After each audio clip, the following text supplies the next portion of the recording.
Et pour parler du conflit en RDC et du retrait de l'Angola pour parvenir à un accord de paix, nous sommes en direct de Rabat avec Mohamed Chkoundi, spécialiste de la gouvernance en Afrique. Monsieur Chkoundi, bonsoir et merci d'avoir accepté notre invitation. Bonsoir et merci pour votre invitation.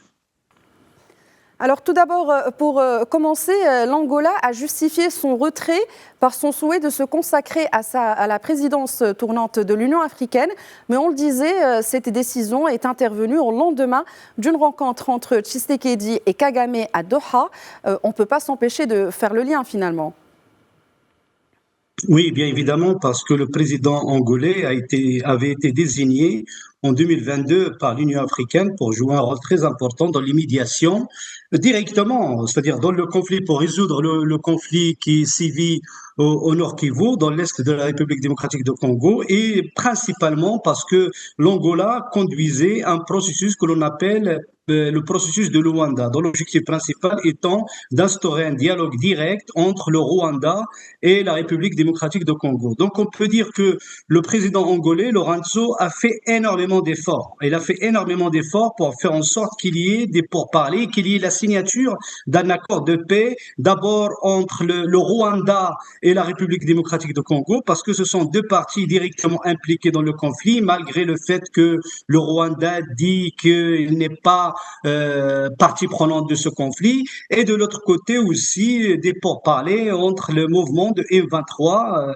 et la République démocratique du Congo. Donc on peut dire d'abord, par rapport, Lorenzo, il a un sentiment de pas d'avoir échoué, on va le dire franchement, d'avoir été trahi parce qu'à deux reprises, il a tenté, il était à deux doigts, comme on le dit familièrement, il était à deux doigts de la signature d'un accord de paix. D'abord, c'était en décembre 2024, si ce n'est que le Rwanda qui a annulé, c'est-à-dire le président Kagame qui a annulé sa venue, son déplacement à Luanda.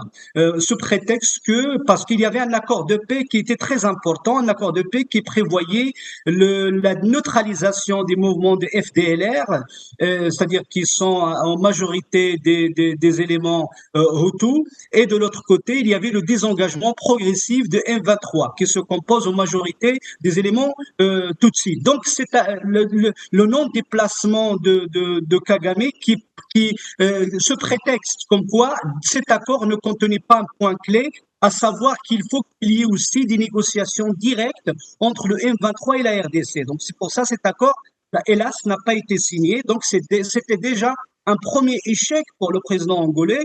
En deuxième lieu, le 18 mars, il devait y avoir, parce qu'il faut dire que à un moment donné, la RDC était figée par rapport à sa ligne un peu diplomatique, en disant que son principe, il est là pour défendre son principe de souveraineté, et que sa souveraineté territoriale était violée par les éléments de M23 qui sont défendus qui sont soutenus par c'est-à-dire le Rwanda, mais en même temps, donc, en même temps, on voit que le processus de Luanda, il devait y avoir des pourparlers directs, c'est-à-dire la RDC a fait des concessions.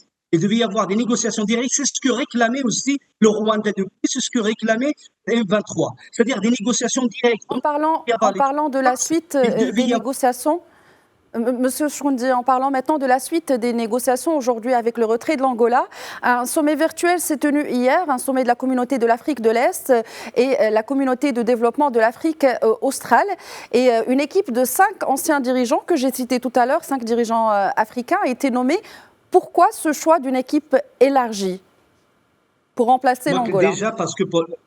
Déjà, pour le président angolais, son retrait s'explique principalement par les raisons que je viens de souligner et par une autre raison liée à la complexification de processus de médiation. À partir du moment où il y a une multiplication des médiateurs et surtout que maintenant la RDC a adhéré en 2022 à la communauté d'Afrique de l'Est et donc du coup on parle depuis un mois d'un processus fusionné parce qu'auparavant il y avait d'un côté le processus de Nairobi qui avait obtenu des points importants, marqué par le déploiement d'une force régionale au niveau de l'Est de Congo, et il y avait le processus de Luanda. Donc, maintenant, la SADC, étant donné que la communauté économique, la RDC appartient aux deux communautés, la SADC et l'EAC, ils ont fusionné le processus. Donc maintenant, on parle d'un processus fusionné associant à la fois la SADC et la CEAC. C'est très important parce qu'auparavant, les processus étaient compartimentés, c'est-à-dire il y avait la direction n'était pas la même. Mais après que les dirigeants des deux communautés économiques régionales se sont rendus compte de l'importance de la coordination, les deux communautés ont fusionné le processus. Donc maintenant, on peut dire que nous sommes en train d'assister à l'émergence, j'ai envie de dire, d'un nouveau processus. Et donc, dans ce nouveau processus, il est prévu, surtout la réunion au distanciel dont vous parlez tantôt, c'était prévu la nomination de nouveaux médiateurs parce que la médiation, l'Angola s'est retiré de la médiation et donc c'était prévu la nomination de nouveaux médiateurs. Ces médiateurs, d'abord, ils sont représentants de ce processus fusionné, c'est-à-dire des deux communautés économiques régionales, à savoir la SADC et la CEAC, et la communauté économique d'Afrique de l'Est. Et après, il y a d'autres anciens présidents, à l'instar de Bassonjo, à l'instar de l'ancien président éthiopien, qui sont appelés aussi de par leur aura, de par aussi leur capacité de médiation, parce que quand on parle de Bassonjo, il a joué un rôle important dans les médiations. Donc, peut-être, tablant sur la réussite peut-être de ce de médiation, sachant qu'en parallèle, il y a aussi d'autres processus de médiation qui se déploient au niveau international. Je parlais tout à l'heure de la rencontre directe entre Félix Tshisekedi et le président Kagame à Doha. Donc, c'était une médiation opérée par le Qatar. Et donc, maintenant, donc, faisons en sorte peut-être pour que cette médiation aussi soit en harmonie avec ce processus donné de médiation pour qu'il n'y ait pas un éclatement de médiation et finalement que l'on aboutisse à une impasse. Est-ce Surtout que ce que nouveau des deux processus, côtés, parce que justement, la RDC. Monsieur Chkondi, est-ce que ce nouveau processus peut effectivement réamorcer le processus de négociation alors que toutes les négociations précédentes ont abouti à des échecs et qui, selon vous, pourrait jouer un rôle clé dans la résolution de cette crise parmi ces médiateurs? Non, je crois que déjà que les deux communautés économiques régionales, ils ont opéré, c'est-à-dire ils ont opté pour une bonne approche, l'approche de fusionner les deux processus parce que, comme je viens de le dire, la RDC appartient à deux communautés économiques régionales. Et donc, ces deux communautés économiques régionales, auparavant, ils avaient une perception différente de ce conflit. Surtout que, disons la vérité, d'un point de vue aussi historique, d'un point de vue géographique, on a l'impression que la RDC est beaucoup plus proche de l'Afrique de l'Est, donc la communauté de l'Afrique de l'Est, que de la communauté d'Afrique australe. Donc le fait que le processus soit fusionné, c'est important. En même temps, il faut dire en parallèle de ce processus fusionné, et de la nomination de nouveaux médiateurs et des médiateurs qui ont leur place aussi sur la scène africaine, qui ont leur aura sur la scène africaine. Donc, ça peut jouer un rôle très important. Le troisième élément, c'est qu'il y a, on sent qu'il y a une pression sur la communauté internationale. Et on voit que même le rapport de force au début militaire était favorable au F-23, mais avec l'offensive diplomatique, parce que la République démocratique de Congo a préféré opter pour une approche qui consiste à amorcer une offensive diplomatique par le biais des condamnations, par le biais de dénonciation de la violation de sa souveraineté nationale. Et donc, on voit que ce processus diplomatique, cette offensive diplomatique, commence à payer. Donc,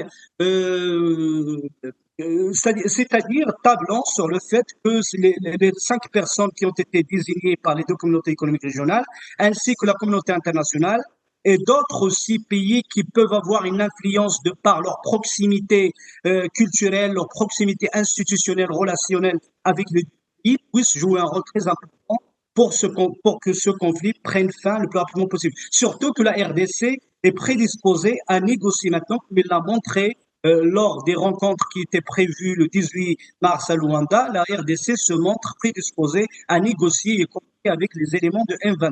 Et une revendication principale à la fois. Monsieur Chkondi, on est tenu par le temps. Brièvement, quelles sont les chances réelles de la réussite de cette médiation?